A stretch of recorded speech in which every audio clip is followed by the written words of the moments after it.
کہنے لگا اس چادر کے سوا اور کچھ نہیں، غربت تھی بڑی. آپ نے بڑا کچھ تو بلو خاتم من حدید، لوہے کا ایک چھلائی، اس نے کہا وہ بھی. آپ نے فرمایا کچھ صورتیں یاد ہیں؟ اس نے کہا ہاں فلاں فلاں صورتیں زبانی یاد ہیں. آپ نے فرمایا میں نے تیرا نکاح اسی مہر پر کر دیا کہ وہ صورتیں اس کو بھی سکھا دینا، تیرا یہی حق مہر ہے. تو کم از کم بھی جتنا عورت راضی ہو جائے ٹھیک ہے. زیادہ سے زیادہ رسول کریم علیہ السلام نے اس دور میں بھی دیکھیں اپنی بچیوں کا 4 بچیاں تھیں اور بیویوں کا کبھی آپ نے تھوڑا مہر نہیں مانگا. 500 درہم سے کم آپ کی کسی بیٹی کا، اس چاندی کا سکہ تھا 131 توڑے بنتے، یہ اس زمانے میں سب سے کم جو آپ کی بیٹیوں کا اور بیویوں کا مہر تھا اتنا.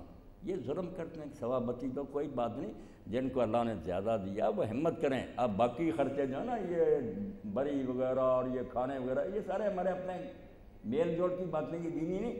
دینی خرچ تو اس ساری تقریب میں مہر ہے. مہر تو دلیری سے دیں، اور اسی لیے مہر تو حدیث کا لفظ ہے. آپ دیکھیں قرآن میں جس کے لیے لفظ ہے صدقات، اللہ نے اس کو صداق کہا کہ یہ سچے ارادے کا مظہر ہے. یہ گفٹ جو تم دے گے نا، اس سے پتہ چلے گا کہ واقعی تم سچے دل سے اور رغبت سے اس بچی کو چاہتے ہو. اگر شوق سے تم نے دیا، پتہ چلا کہ واقعی تم خواہش رکھتے ہو، اور یہاں ہی کرنی کترائی جی تنگ کیا کچھ، یہ بے رغبتی کی علامت ہے. آت النساء صدقاتہن، عورتوں کے مہر دو تمہاری صداقت کا ثبوت ہے، خوش دلی سے دو. یہاں نہ دل تنگ کرو، لاکھوں دو جو مگر ہونا وہی چاہیے جو دے دینا. جو دینے کا ارادہ نہیں وہی لکھنا چاہیے نہ وہ. جی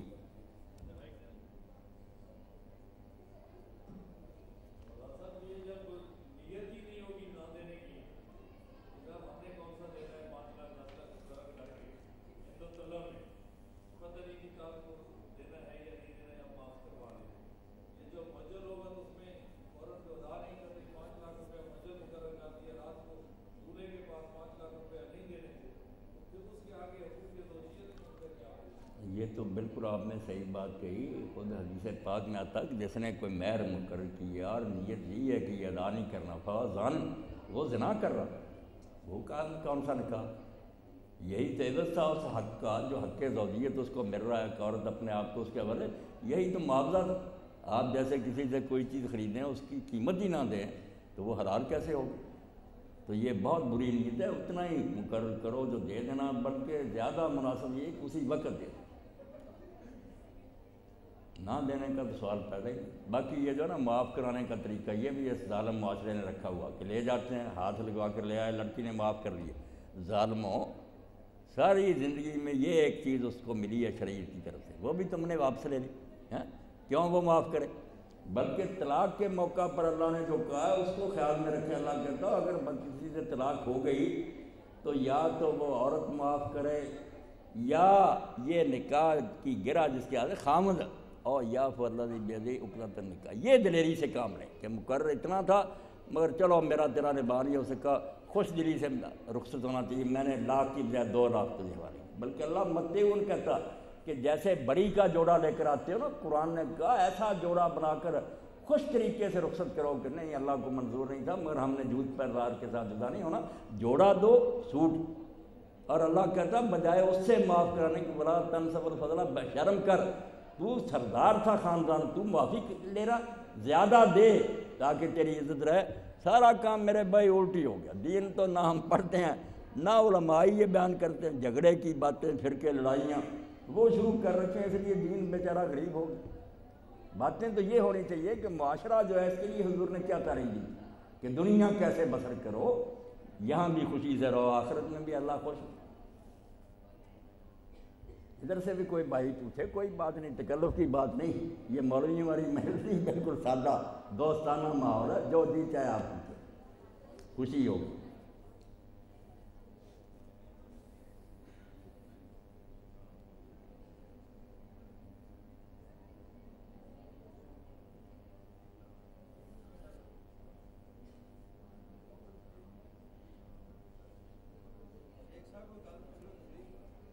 ہاں شیخ صاحب پوچھو نا، تسی اپنے دوست جائے کوئی کرو شروع.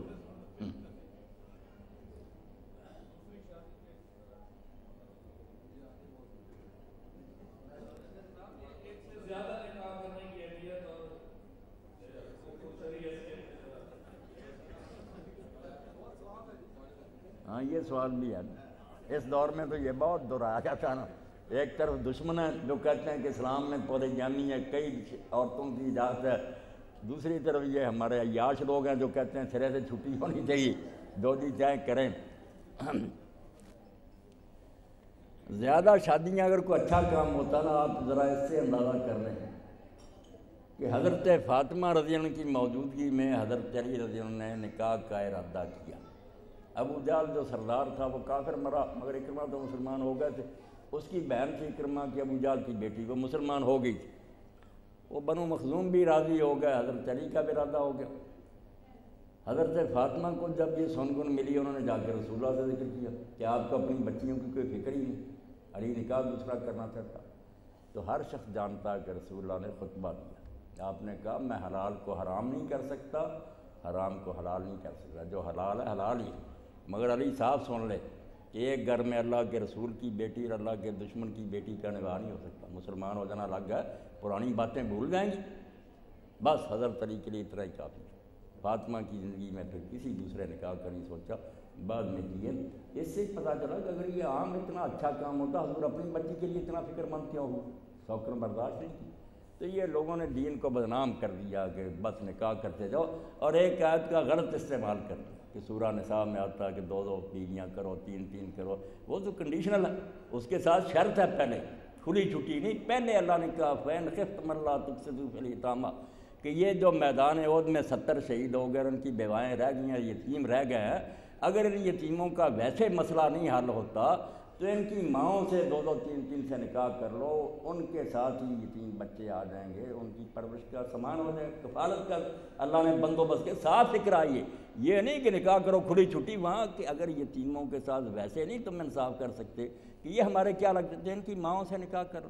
یہ 70 شہید ہوئے تھے میدان عہد میں، ان کے یتیم بچے اور بیوائیں، ان کا وقتی حال تھا۔ یہ کوئی دین نے نہیں کہا تھا کہ بس یوں ہی کرتے جاؤ، کر کے لوگوں نے خود بھی لعنت سمیٹی اور اسلام کو بدنام کیا، ساری دنیا دعائی دے رہی۔ حضور نے اپنی بچی کے بارے میں یہ حدیث دیکھ رہے ہیں مسلم بخاری، خود کہا نہیں علی، یہ سوال ہی نہیں پیدا ہوتا کہ فاطمہ کی موجودگی میں تم دوسرا نکاح کرو، جی پوچھیں جو جی سٹا ہو۔ اسلام صحیح شکل میں اگر سمجھ میں آ جائے نا اور آدمی اس کو پڑھ لے تو کوئی اعتراض اس پر نہیں کر سکتا۔ اس سے زیادہ حکیمانہ نظام کون ہے؟ کانٹے کے تول اس میں باتیں بیان ہوئی ہیں، صرف لوگ اس کو نہ سیکھتے ہیں نہ کوئی پوچھتے ہی ایسے جی۔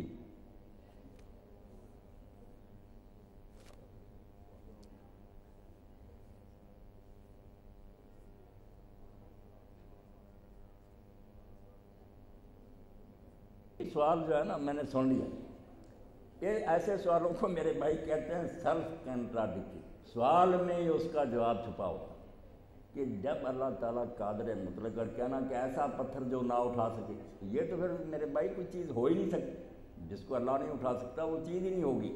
اس لیے ایسی ناممکن اور جو ہے نا معدوم چیزیں جو ہے ہی ہمارے دماغ نے شرارت سے فرض کر لی، وہ چیز ہی نہیں ہوگی جس کو اللہ نہیں اٹھا سکے۔ اس لیے یہ سوال بذات خود غلط ہے۔ اگر وہ بن سکتی ہے چیز تو لازم اللہ اس کو اٹھا سکتا، اور اگر ایسی چیز ہے جس کو اٹھا نہیں سکتا وہ چیز ہی نہیں ہو سکتی نا۔ اس لیے یہ کہنا کہ انڈے میں کائنات سما جائے گی، نہیں، ایسا تو ناممکن ہے۔ 3 قسم کی چیزیں آپ ذہن میں رکھے پڑھے لکھے لوگ، ایک ہے کہ وہ لازمی ہے، واجب الوجود، ختم ہو ہی نہیں سکتا، یہ صرف اللہ ہے، کوئی لمحہ نہیں ایسا جب وہ نہیں تھا یا نہیں ہوگا۔ اگر ہم ذہن میں بھی فرض کریں کہ وہ مٹ جائے، اللہ نہیں ہو سکتا۔ اللہ کی ڈیفینیشن یہ ہے کہ وہ واجب الوجود، کمپلسری ہے کہ وہ زندہ رہے، کسی لمحہ بھی جس کو موت آ جائے اللہ نہیں۔ اسی لیے یہ سوال جو لوگ کرتے ہیں نا کہ اللہ کو کس نے بنایا، امام جعفر صادق علیہ السلام سے کسی شخص نے کہا ڈیڈی یہ تو رہا کہ اللہ کو کس نے بنایا، انہوں نے کہا ظالم جو بنتا ہے پہلے نہیں تھا، وہ مخلوق ہوتی، وہ اللہ نہیں ہوتا۔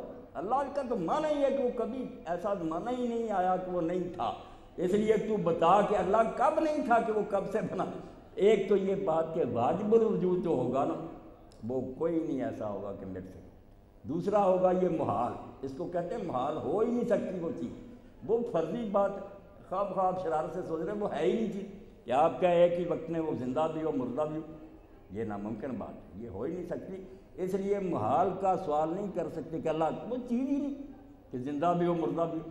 تیسری ہوتی ہے پاسبل، کہ ہو بھی سکتی ہے، اللہ چاہے پیدا کر دے، نہ کرنا چاہے نہ کرے، صرف ممکنات پر قادر ہے، یہ یاد رکھیں، نہ واجب پر اپنے آپ کو مٹا دے، بھئی جو مٹ سکتا ہے وہ اللہ ہی، یہ بھی سلف کی بات ہے، جو ہو ہی نہیں سکتی اس کو اگر وہ کر دے، آپ نے تو کہا ہو ہی نہیں سکتی، محال کہا تھا، وہ کیسے پیدا ہو سکتی؟ ممکن کے بارے میں سوال ہو سکتا ہے کہ یہ چیز ممکن ہے، اس لیے اللہ یہ اس کو کرے گا یہ نہیں کرے گا، وہ اللہ کی مرضی پر نہیں، اگر چاہے گا کر دے گا، کیونکہ وہاں دونوں صورتیں ممکن ہیں۔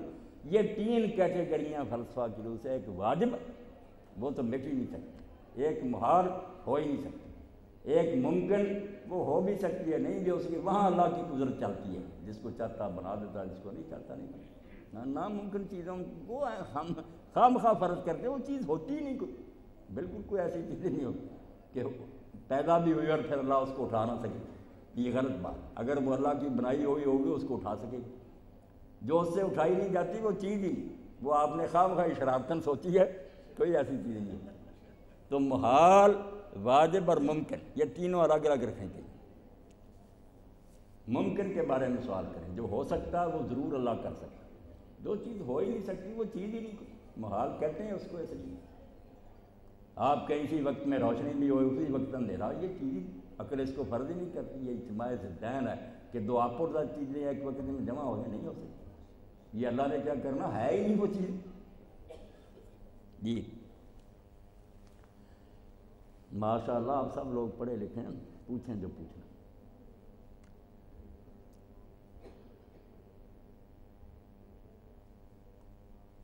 دین تو جیسے میں نے عرض کیا نا، آپ سب لوگوں نے سنا کہ زندگی شائستگی کے ساتھ گزارنے کا نام ہے، یہ کوئی الگ شعبہ نہیں کہ کاروبار چھوڑ کر کہیں جنگلوں میں جاؤ، جہاں جہاں ہو خوب سرگرمی سے کام کرو، مگر یہ خیال کر کے کہ اللہ بھی دیکھ رہا ہے، مخلوق پر بھی ظلم نہ ہو، یہ بات ذہن میں رکھیں، رہنا یہی ہے، خوب کام کرنے ہیں، دنیا چھڑاتا نہیں چلا۔ جی آج کل کھانوں کے سلسلے میں کچھ سپریم کورٹ نے فیصلے کیے ہیں کہ آیا یہ کھانا تشریحی لحاظ سے دیا جا سکتا ہے کہ نہیں، کہ نہیں دیا جاتا شادیوں پر یا عیدوں پر، عدالتیں کہہ رہی ہیں کہ کھانا نہ دیا جائے، اخباریں بھی اس کی تائید کر رہی ہیں کہ یہ رسومات ہیں، یہ جائز نہیں ہے، آیا شرعی لحاظ سے اس میں کوئی تفاوت تو نہیں؟ ہر معاملے میں افتخار صاحب کام کچھ غلط ہو گیا نا، کھانا دینا تو کوئی برائی نہیں تھی، مگر جیسے فضول خرچیاں شروع ہو گئی نا، اور جیسے یہ لوگ بھی مسلمان کہلانے والے کھاتے ہیں، آپ نے دیکھا ہی ہے کہ بس وہ پلیٹیں اسی طرح بھری ہوتی ہیں، پہلے ان کی آنکھیں نہیں نہ بھرتی، ڈالتے جاتے ہیں، ڈالتے پھر ویسے ہی چھوڑ کر چلے جاتے ہیں۔ وہ تصور جو اللہ کے رسول نے دیا تھا کہ برتن صاف کرو بلکہ اس کو چاٹو انگلیاں، وہ تو آج لوگ سمجھتے ہیں کہ یہ حقیر معاملہ ہے، اس لیے اتنی عیاشی اور فضول خرچی دین کیا برداشت کرے۔ باقی کھانا دینا کوئی برائی نہیں تھی، وہ تو رسول کریم علیہ السلام نے ولیمہ کی شکل میں بھی دیا، اور یہ شادی کی دعوت تو جو آپ کا نکاح حضرت ام حبیبہ کے ساتھ نجاشی نے کیا نا، شاہ حبشہ نے، کیونکہ بادشاہ تھا، یہ پردیس میں ہی بیوہ ہو گئی تھی، یہ غائبانہ نکاح کا بھی حوالہ نا کہ حضرت ام حبیبہ وہاں تھی، حضور مدینہ میں تھے، آپ نے اپنا نمائندہ بنا کر بھیج دیا حضرت عمر بن امیہ غمری کو، وہ وکیل تھا آپ کا، اس نے ایجاب قبول کیا، تو پھر نکاح کے بعد خطبہ بھی بادشاہ نے خود پڑھا تھا، اور وہیں اس نے کہا کوئی اٹھ کر نہ جائے، کھانا پھر شاہی ضیافت تیار تھی، سب کو اس نے کھلایا، تو کھانے میں تو برائی نہیں، مگر یہ فضول خرچیاں اور عیاشیاں یہ بھی تو بری بات، کوئی لحاظ ہونا چاہیے نا کہ آدمی اچھے طریقے سے کھائے پیے۔ بسم اللہ، اللہ برکت دے، اللہ آپ سب دوستوں کو خوش رکھے، بڑی خوشی ہوئی۔